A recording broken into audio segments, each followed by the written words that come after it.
Hello, good morning. आले मी दुकानामध्ये आणि दुकान आवरली.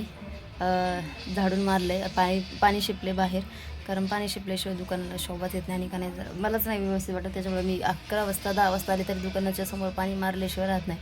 आता तर उन्हाळ्यात 2-2 दिवसातून 2-2 वेळा मी बाहेर पाणी मारत असते.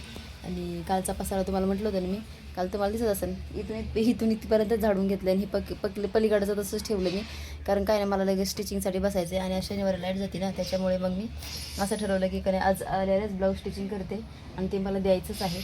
तर एक गोष्ट शेअर करायची जी की मी तुम्हाला काल सांगितलीच होती.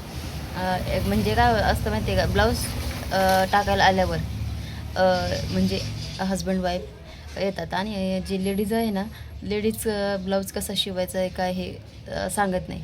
आणि त्यात जेंट्स जे असतात ना, त्यांच्यासोबत त्यांचे मिस्टर, तर ते काय म्हणतात नाही का, तुम्ही ब्लाऊज असं शिवा, तुम्ही तसं शिवा, इथं डिझाईन करा, तिथं गळा असा करा. तर का नाही, काय होतं माहिती आहे का, मग मला असं वाटतं का नाही, ज्यांना ब्लाऊज घालायचं आहे त्यांनी सांगितलं तर बरं पडतं. असे 4-5 क्लायंट आहेत की का नाही, जसा अनुभव आला तसं मी त्यांचे ब्लाऊज घेत नाही. मग याच्यामागं ते एवढी मोठी स्टोरी आहे, तुम्हाला सांगेल एक दिवस. आणि जे माझ्या दुकानात छत्रपती शिवाजी महाराजाचा फोटो दिसतो ना, याच्यामागं तर खूप मोठं रिझन आहे. त्याचाही एक दिवस मी व्हिडिओ नक्कीच टाकेन. आणि आणि हे दुकान आणि एवढी हिंमत येण्यात हे खरंच आता खरंच खूप मोठं काम आहे. या नुसतं फोटो आहे, पण एवढी ताकद आहे ना या फोटोमध्ये की का नाही, मी इथं रात्री 12-12 वाजेपर्यंत मी इथे काम करू शकते दुकानामध्ये. तर त्याच्या मागचं मोठं रिझन आहे ते मी तुम्हाला नंतर सांगेलच. पण काय, जे जेंट्स येतात ना की तुम्हाला माहिती आहे का, मी इतके ब्लाऊज रिजेक्ट केलेले आहेत की का नाही. एक नवरीचाच ब्लाऊज आला होता आणि नवरी साईडला उभं राहिलेली होती आणि का नाही, जे त्यांच्यासोबत जेंट्स आलते ना, त्यांचं चाललं होतं स्लीव्ज एवढा घ्या, गळा एवढा घ्या, गळ्याला डिझाईन टाका, बॅक हुक करा. आणि का नाही, मग मी म्हटलं ब्लाऊजची शिवण मी पण ट्राय केल्याच्यानंतर काय करायचं. मग ट्राय केल्यावर पण म्हणजे शिवायच्या अगोदरच ह्या माणसाची एवढी किचकिच आहे, म्हटलं शिवल्यावर काय करा.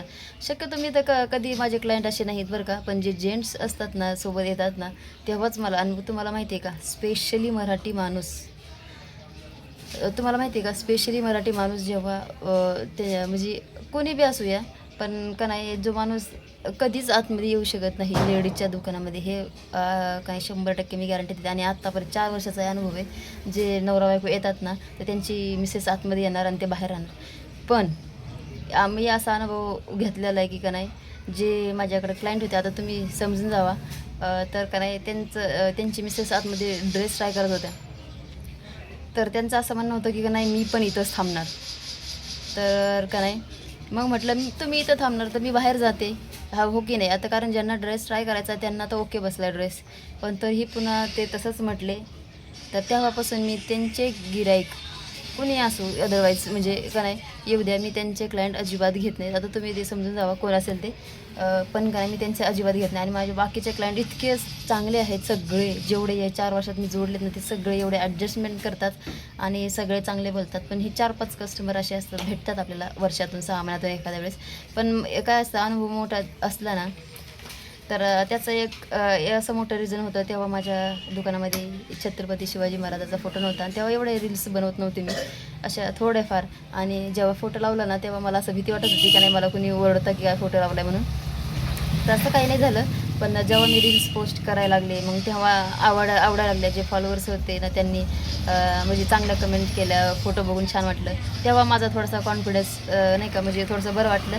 नाही तर जेव्हा मी फोटो लावला होता ना, तेव्हा असे माझे थरथर हातपाय होत होते की का नाही, मला कोणी बोलणार तर नाही, मी हा फोटो लावला, कोणी बोलणार तर नाही असं म्हणून.